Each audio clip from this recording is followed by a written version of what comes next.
Have you ever stopped and wondered if there's a different way to think about value, a way that goes beyond just dollars and cents?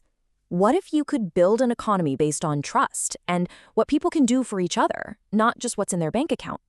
Well, in this explainer, we're going to dig into a really powerful idea that does exactly that, the Community Exchange System, or CES for short. You know, it's one thing to read about economic theories in a book, but it's something else entirely to see them play out in real life. And that's the whole beauty of the CES. It's not some abstract model. It's a living, breathing thing that you find in kitchens, in gardens, in the everyday places where people are actually connecting and helping each other out. So that brings us to the big question, right? How does an economy that runs on trust instead of cash actually work? I mean, how do you trade without money? How do you keep track of things? And how do you start from, well, nothing? Let's break it down.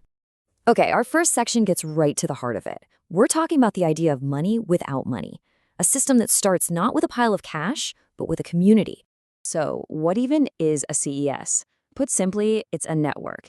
People in the community list their skills, services, or even goods they can offer. When you give something, say an hour of tutoring, your account gets credited. When you receive something, like a ride to the airport, your account gets debited. And the whole thing is tracked on a shared online ledger that everyone in the group can see. Now here's where it gets kind of radical. Every single CS group starts with a completely empty ledger, a perfect zero. There's no seed money, no initial investment, nothing. And you might think that's a flaw, but it's actually a core feature. It's a promise. It means the value isn't something that's already there. It's something that the community creates together, from the very first exchange. And this leads to the first really profound mental shift. In our normal economy, you need money to get anything, period. But in a CS, all you need is a willingness to be part of it. You can actually receive something before you've given anything. And going into a negative balance? That isn't seen as scary debt. It's basically the community saying, we trust you'll contribute when you can. The big takeaway here is that your ability to participate is based on your willingness, not your wealth. Okay, so if the system starts with nothing, what actually gets it going? What's the fuel for this engine? Well, as we're about to see, the answer is surprisingly simple. It's the power of small, everyday offers. One of the biggest hurdles for people who are new to this is this feeling of, what could I possibly offer? I'm not a plumber, I'm not a web developer. They think their skills aren't big enough or valuable enough. But that's a total misunderstanding of what makes a CS thrive. In reality, the system is powered by things as simple as a jar of homemade jam. Or offering someone a ride to a doctor's appointment. Or hey, even just letting a neighbor borrow your ladder for an afternoon. Or sharing some extra seeds from your garden. It's these small offers that create the heartbeat of the exchange. They keep the value circulating. And maybe more importantly, they build real, actual human connections with every single trade. And this brings us to a really, really important distinction. The whole idea behind CES is mutual aid, and that is fundamentally different from charity.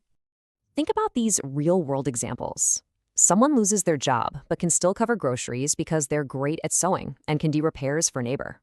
Or an elderly person who can't drive anymore can trade their incredible gardening wisdom for rides. See, these aren't stories about one person giving and another taking. They're stories of reciprocity, where everybody has something valuable to bring to the table.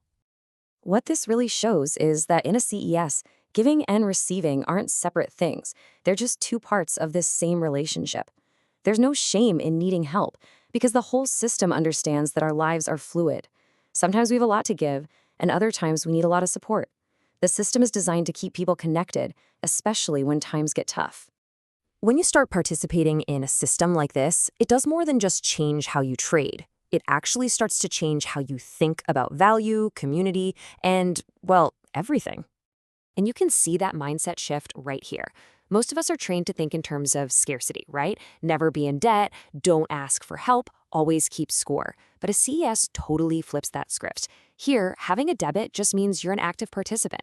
Asking for help is actually how you build trust. And the goal isn't to hoard a bunch of credits for yourself. The goal is to keep the value moving, circulating throughout the entire community. Okay, so this all sounds fascinating. But you're probably wondering, how does someone actually get involved? The great news is the whole thing is designed to be incredibly simple to start.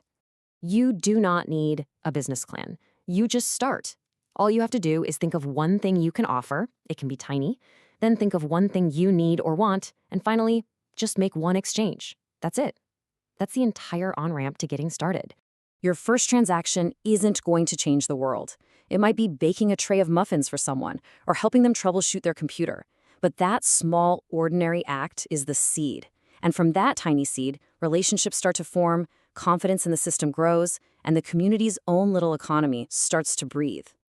And ultimately, that's the quiet revolution at the very heart of the community exchange system. It helps us shift our focus away from the limitations of our own wallets and start seeing the immense, untapped wealth of skills, time, and care that already exists all around us.